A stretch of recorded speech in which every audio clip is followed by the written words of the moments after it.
Donc mon parcours dans le supérieur, j'ai pas commencé par des maths, mais j'aimais bien les maths quand même. J'ai commencé par de la bio et puis finalement l'amour des maths est revenu et donc j'ai fait un cursus plutôt classique à l'université de mathématiques, un peu plus orienté probabilité par la suite et puis une thèse en probabilité, et voilà.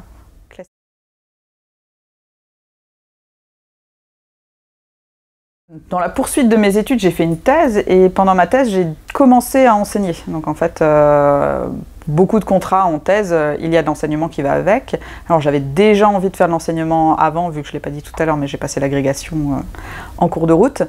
Et du coup, on va dire que mon parcours professionnel commence pendant ma thèse avec la recherche et l'enseignement. Et le temps de finir ma thèse, il y a eu un autre petit poste temporaire où il y avait aussi un peu de recherche et un peu d'enseignement, où là je suis allée dans une autre université où j'ai commencé à enseigner les statistiques, parce qu'avant j'avais plutôt enseigné que des mathématiques et un peu de probabilité. Alors après c'était varié, c'était université, plusieurs écoles d'ingénieurs assez différentes, des IUT. Et donc dans cette dernière année avant le poste ici, j'enseignais les statistiques dans un master de statistiques appliquées. Et c'est là où j'ai un peu plus découvert les statistiques. Et puis après, je suis arrivée, du coup, ici, mon premier poste et seul poste permanent pour l'instant à l'université de Tours, dans le département d'économie.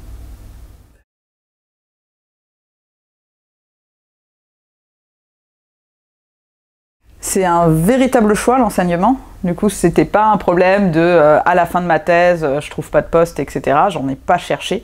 Je pense que j'étais peut-être une des dernières années où c'était encore favorable pour trouver des postes. Après, maintenant, c'est beaucoup plus dur. Non, c'était vraiment un vrai choix, l'enseignement. C'est pour ça que j'avais passé l'agrégation en amont. Au départ, j'étais pas forcément partie dans l'idée de faire la thèse, mais j'ai trouvé un sujet sympa avec des probas. On m'a dit c'est payé, on peut faire cours en même temps, donc il n'y avait pas trop de raison de ne pas le faire. Non, c'était vraiment l'enseignement, et c'est vraiment l'enseignement dans le supérieur à l'université. C'était exactement, c'est ça que je voulais. Au départ, je savais pas, je pensais éventuellement des IUT, mais là maintenant d'être en licence et en master, mais l'IUT, enfin l'université hors IUT, c'est vraiment ce dans quoi je veux rester.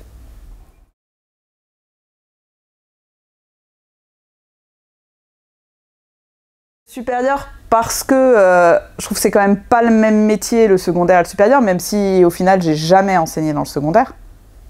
Mais je pense que c'est pas le même métier, notamment par la relation aux étudiants. Après, dans le choix à l'université, il y a plusieurs choses. Il y a une liberté, c'est-à-dire qu'on écrit nos propres programmes, on fait nos propres choix pédagogiques sous tous les aspects, ce qui est une grande responsabilité, mais une grande liberté. Et puis aussi le public. La relation à l'étudiant, elle n'est pas la même y compris dans une classe préparatoire, par exemple. Outre ce que je connais bien également, c'est pas du tout la même relation. Et c'est pas les mêmes personnes qu'on accueille avec les mêmes objectifs. Et du coup, c'est là-dessus aussi que se base mon choix.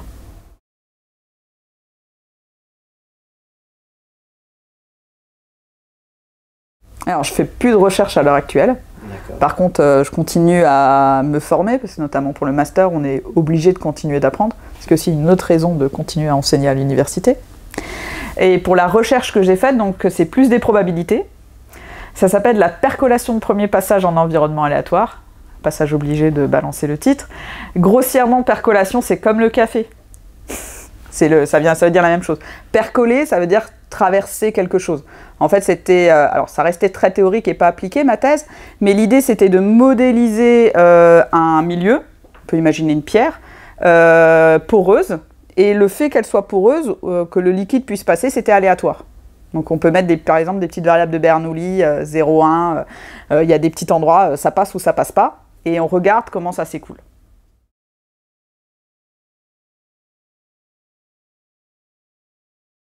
J'ai toujours bien aimé les maths, on va dire après le primaire. Mais au collège, notamment la géométrie, et puis en terminale, donc moi je faisais spé maths, il y avait beaucoup d'arithmétique à l'époque.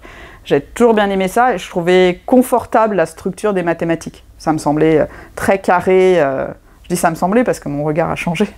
Ça me semblait très carré et tout, et c'était quelque chose que je trouvais confortable et dans lequel j'étais vraiment à l'aise. Par contre, je ne savais pas quoi en faire. Et j'avais dit tout sauf l'enseignement quand j'étais en terminale. Du coup, et j'aimais bien différents aspects en biologie, que ce soit la géologie, la botanique surtout. Du coup, j'ai fait une classe préparatoire en biologie. Sauf que c'était quand même cool les maths qu'on faisait. Et puis on a vu vraiment des choses sympas, notamment, alors ça va parler à personne, mais les espaces vectoriels, au cas où c'est pas des lycéens qui écoutent, mais d'autres. Et c'est vraiment mettre toute une structure sur des objets mathématiques, et en fait on se rend compte que c'est hyper riche, hyper créatif, pourquoi on met ça comme ça, pourquoi c'est ça qu'on voit. Et j'ai trouvé ça très très intéressant, et je préférais passer plus de temps à découvrir ça que certains aspects en biologie qui m'ont déplu.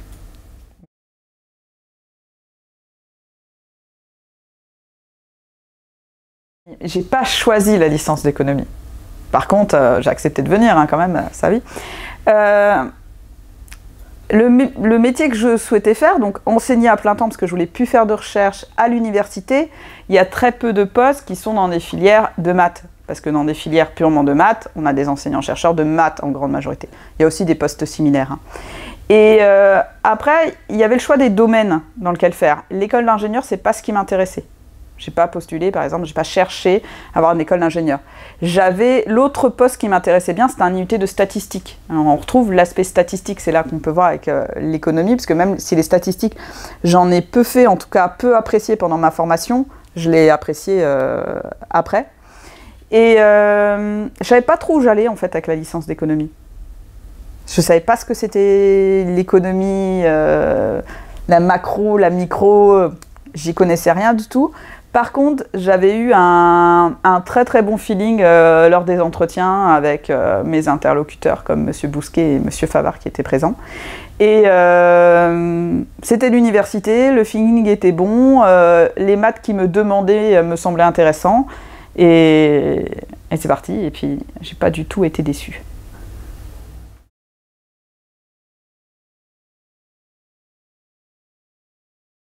C'est assez difficile pour moi d'en parler parce que j'ai pas une bonne connaissance du paysage français des licences d'économie, vu que la seule que je connais véritablement est celle dans laquelle je suis. Par contre, je suis pas non plus, j'ai pas non plus des œillères, donc je vois un petit peu ce qu'on a. Il y a deux aspects principaux. Il y en a un, on est quand même dans une université qui n'est pas très grande, dans un département qui n'est pas si grand que ça. Donc une des forces qu'on a, au final, c'est que on est une petite équipe et du coup on est proche de nos étudiants.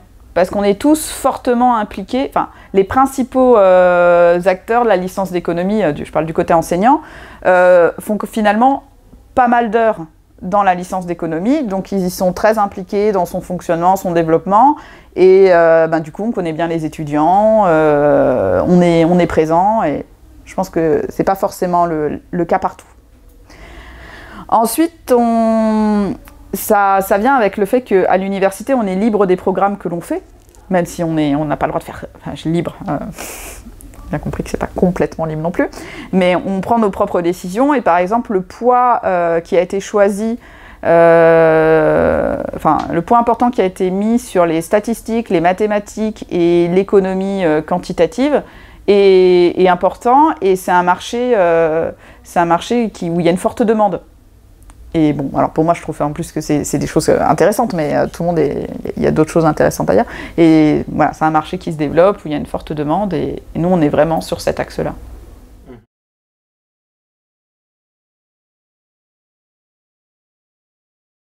Classiquement, il ne faut pas abandonner les maths au lycée, on est d'accord, quitte à prendre, si on reste sur l'objectif actuel de la réforme, maths complémentaires en terminale, si l'aspect maths fait peur.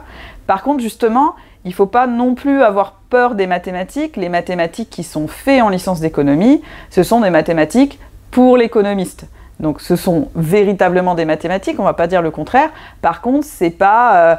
alors quand je parlais un petit peu de moi, que j'aimais bien les structures, où je trouvais que c'était créatif, c'est pas ça qu'on va vous demander à vous. Voilà, c'est des mathématiques qui vont être utiles pour bien comprendre soit les mécanismes économiques, soit l'utilisation des statistiques à des fins d'études de modèles économiques. Donc ça reste un outil.